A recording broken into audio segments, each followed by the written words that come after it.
It was approaching the end of summer, and my friends and I wanted to do some cool, mischievous things before going back to school. So, we had the genius idea one night to sneak into a nearby community pool. It was actually only a couple blocks away. It's right smack in the middle of a residential area, so instead of sitting on a main road or something, it actually just sat around a bunch of houses on a quiet road. During a hot day, the little parking lot would be full and the spot would be bustling. But at 1 in the morning, the place was of course dead. There's obviously a big fence surrounding the whole front entrance, as well as a cage that gets closed up when the place closes, so our best way was to get in through the side. We snuck into the backyard of a neighboring house and hopped the fence over to the pool. It was as easy as that. The 4 of us took off our shirts and jumped into the pool, which in retrospect wasn't smart, since any of the neighbors could have heard the splashes and just called the police. But we were dumb high schoolers. It was very, very dark within that whole enclosing. This pool had no lights, which is why it closed at sunset. James, Courtney, and Alyssa were on the other side of the pool, as I was just kind of doing my own thing at first, swimming around and getting my face wet. I saw Alyssa get out of the pool shortly after and run away. I swam over to see what was going on. She was just going to the water fountain, though.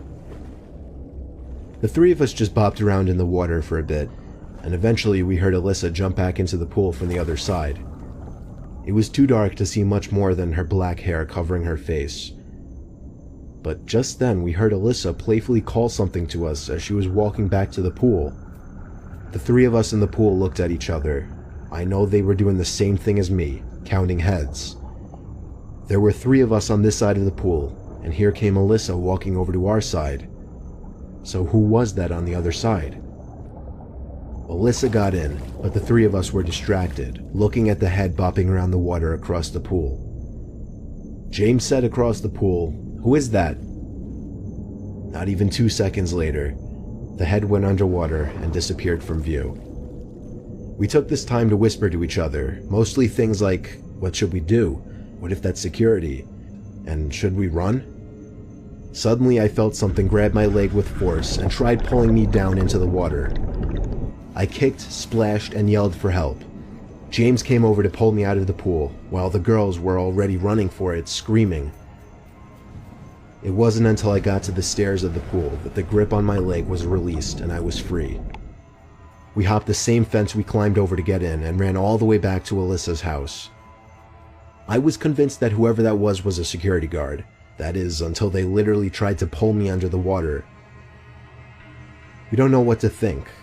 There are a few possibilities.